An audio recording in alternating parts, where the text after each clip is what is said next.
নবম ও দশম শ্রেণীর প্রিয় শিক্ষার্থী বন্ধুরা, তোমাদের গণিত বইয়ের দ্বিতীয় অধ্যায় সেট ও ফাংশন, এই সেট ও ফাংশনের অনুশীলনী 2.2 এর 20 নং অঙ্কের সমাধান করতেছি। দেখো এখানে 20 নং অঙ্কে দেওয়া আছে যে 1,2 -1,1 11,7 বিন্দু তিনটি স্থাপন করে দেখাও যে বিন্দু তিনটি একই সরল রেখায় অবস্থিত।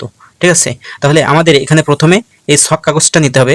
এই ছক কাগজে এই যে মাঝ বরাবর আমরা দেখো এখানে এক্স ও এক্স প্রাইম, এটা এক্স ও এক্স প্রাইম। ঠিক আছে, এই বিন্দুটি, এই রেখা বা এই অক্ষটি আমরা এখানে স্থাপন করেছি, এখানে টেনেছি।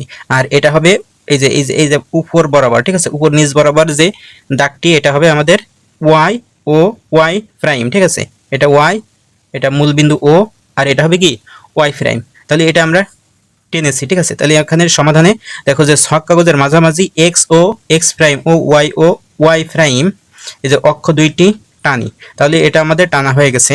এখন এই যে ক্ষুদ্রতম বর্গের প্রতি এক বাহুর দৈর্ঘ্যকে, এই যে এখানে দেখো, এই যে এখানে যে ঘরগুলো আছে ছোট ছোট ঘর, এই সবগুলো আমাদের কি ক্ষুদ্রতম, প্রত্যেকটা এক একটা বর্গক্ষেত্র। ঠিক আছে, তাহলে এই ক্ষুদ্রতম বর্গক্ষেত্রের প্রত্যেক বাহু এখান থেকে এই পর্যন্ত এক বাহু, এখান থেকে এই পর্যন্ত কি এক বাহু, এই হিসেবে ধরে প্রত্যেকটা বাহুকে আমরা কি এক একক ধরবো। ঠিক আছে, এক ধরে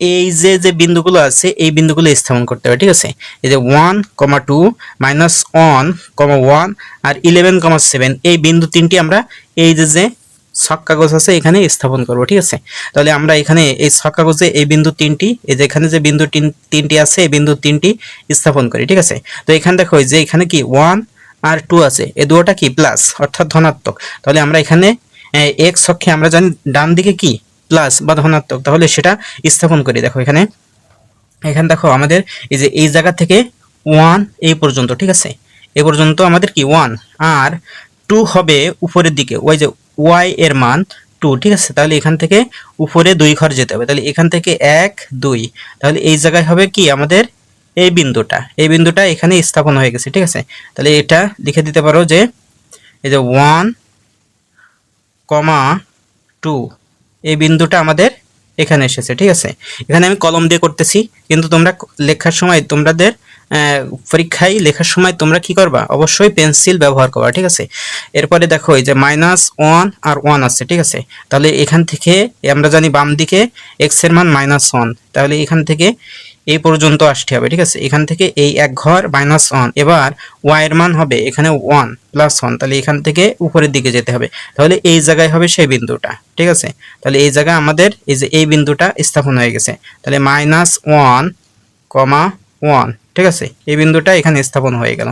এরপরে আমাদের আরেকটা বিন্দু আছে যে 11,7, তাহলে আমাদের এই মূল বিন্দু থেকে 11 অর্থাৎ 11 ঘর এই যে ডানে যেতে হবে। ঠিক আছে, তাহলে এখান থেকে এ পর্যন্ত 5 ঘর, এ পর্যন্ত 10 ঘর, এরপরে এই এক ঘর, তাহলে 11 ঘর। ঠিক আছে, তাহলে 11 ঘর, এরপরে y এর মান আছে 7, তাহলে এখান থেকে আমাদের 7 ঘর উপরে যেতে হবে। ঠিক আছে, তাহলে এখান থেকে এ পর্যন্ত 5 ঘর, 6 7, তাহলে এই বিন্দুটা এখানে স্থাপন হবে। ঠিক আছে, তাহলে এখানে বিন্দুটা আমরা কি পেলাম, এই যে এই বিন্দুটা। ঠিক আছে, 11 অর্থাৎ 11,7 সেই বিন্দুটা আমাদের এখানে কি এই যে স্থাপন করে দিলাম। ঠিক আছে, এখন এই বিন্দুটা আমাদের কি করতে হবে, যোগ করে দিতে হবে। ঠিক আছে, এখানে বলছে যে বিন্দু তিনটি একই সরল রেখা অবস্থিত, তাহলে এখানে যদি আমরা যোগ করি তাহলে দেখতে পাই যে দেখো এখানে এই যে বিন্দু তিনটি যোগ করি।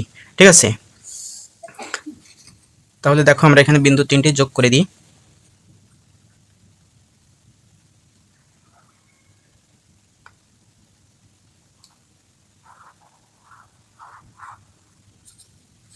দেখো আমাদের বিন্দু তিনটি যোগ করা হয়ে গেছে। ঠিক আছে, এই বিন্দু, এই বিন্দু আর এই বিন্দু,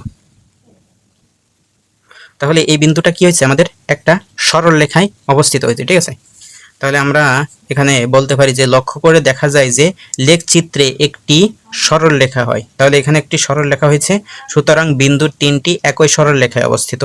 এখানে আমাদের বলছিল যে এই বিন্দু তিনটি একই সরল রেখা অবস্থিত, এটা দেখাতে। ঠিক আছে, তাহলে আমাদের এটা সমাধান হয়ে গেছে যে এখানে দেখানো যাচ্ছে যে এই বিন্দু তিনটি একই সরল রেখায় অবস্থিত হয়েছে। ঠিক আছে, আশা করি তোমরা বুঝতে পারছো। এরকম ভিডিও আরও পেতে চাইলে সাবস্ক্রাইব করে সাথে থাকবে।